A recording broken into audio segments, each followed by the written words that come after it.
There are moments in music that stop time. For David Gilmour, those moments were never about flash or fame. They were about truth, about finding emotion in every bend of a string. He was never one to fight for attention. He didn't need to. All it took was one note from his Stratocaster, and the world went silent. For over 5 decades, his guitar has spoken in ways words never could. Many guitarists chase speed, precision, or fame, but Gilmour, he chased feeling. No one has ever made 6 strings sound more human. He was the calm in Pink Floyd's Storm, the melody that held chaos together. When others reached for spectacle, he reached for soul. Every solo, every pause, every whisper from his amp told a story, one that needed no lyrics to be understood, and yet, among all his masterpieces, there are 6 songs that still touch him deeply, 6 pieces of music that remind him why he plays, and why emotion always matters more than perfection. 6. A Great Day for Freedom. Freedom doesn't always arrive with cheers and fireworks. Sometimes it whispers quietly through the cracks of history.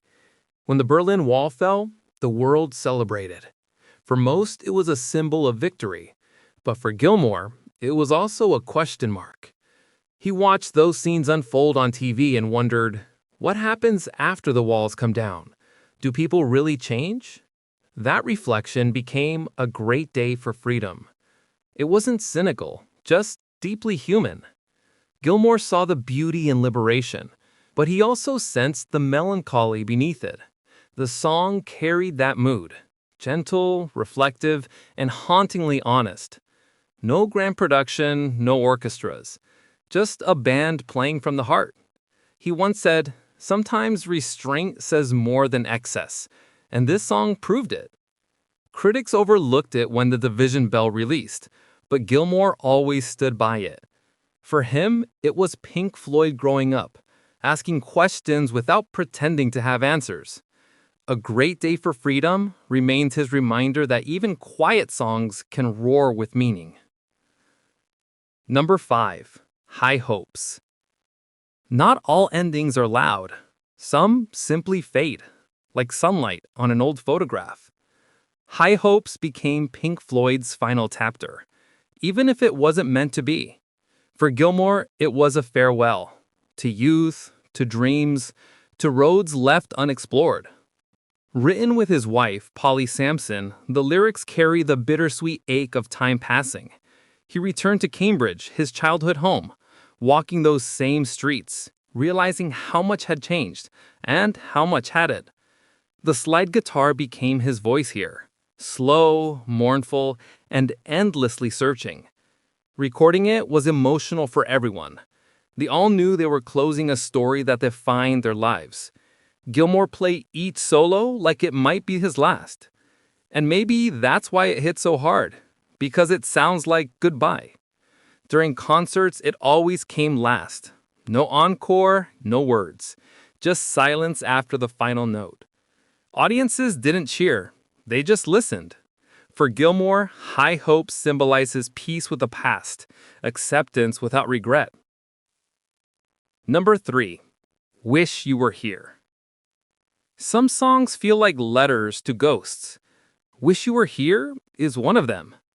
It was born from sadness, another message to Syd Barrett, their lost friend and original genius. This wasn't anger or pity, it was longing.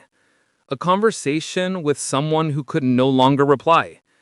The song begins with 2 slightly out-of-tune guitars, one panned left, one right. It feels like 2 voices, distant, but trying to find each other. Then that faint radio static fades in, as if you're tuning into a memory. Gilmour's guitar isn't flashy here. It aches. Each note reaches for something that's no longer there. Roger Waters wrote the lyrics, but it was Gilmour's weary, heartfelt delivery that made it eternal. Then came the moment that still sends chills. Syd Barrett, overweight and unrecognizable, suddenly walked into Abbey Road Studios during the session. The band froze. Roger cried. The man they were mourning in song was standing before them, yet somehow already gone. For Gilmour, Wish You Were Here is the sound of love, loss, and memory all tangled together. It's proof that the simplest songs can carry the heaviest emotions. Number 2. Echoes. Before the stadiums and lasers, before the Wall and Dark Side, there was Echoes, a 23-minute experiment that became the foundation of everything Pink Floyd would become. It started with a single piano ping run through a Leslie speaker, but it was Gilmour's guitar that turned that sound into a story. His playing didn't fill space, it lived inside it. He once said, "We stopped trying to be like anyone else." Echoes was that moment of discovery, where Pink Floyd found their sound and Gilmour found his voice. Recording it took weeks of experiments. No plan, no rules, just 4 musicians exploring. Waters' lyrics floated like dreams. Wright's keys shimmered like ghosts, and Gilmour stitched it all together with tones that could whisper or scream. For him, Echoes represents pure artistic freedom, a reminder that patience builds power, and that sometimes the best music doesn't rush towards its ending. Number 2. Comfortably Numb. There are solos you play, and then there are solos you feel. The making of Comfortably Numb was tense. Gilmour and Roger Waters argued over everything: structure, tempo, tone. But when it came time for the solo, Gilmour just plugged in and played. 3 takes. The second one changed music history. The song is about emotional numbness, but Gilmour's solo is the exact opposite. Every note bleeds feeling. Every bend, every pause, perfectly placed. He didn't try to impress anyone. He tried to say something. And that's why it works. He later said, "I got the notes in the right order at the right time." Simple words for a moment of pure genius. For Gilmour, Comfortably Numb is the perfect union of technique and truth. It's proof that emotion beats speed, that connection beats perfection. Number 1. Shine On, You Crazy Diamond. Some songs are tributes. This one is a farewell, an unfinished goodbye to Syd Barrett. Before fame, before the madness, Syd was Gilmour's friend.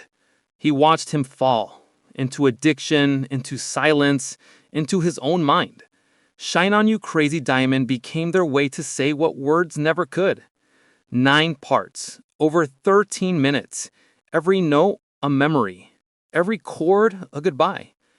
Gilmour played with space and patience, his guitar crying out across the years, each sustained note hanging like a question with no answer. Even now, when he performs it, he still feels it, still saying goodbye, still reaching for a friend who slipped away long ago. For Gilmour, this song is Pink Floyd.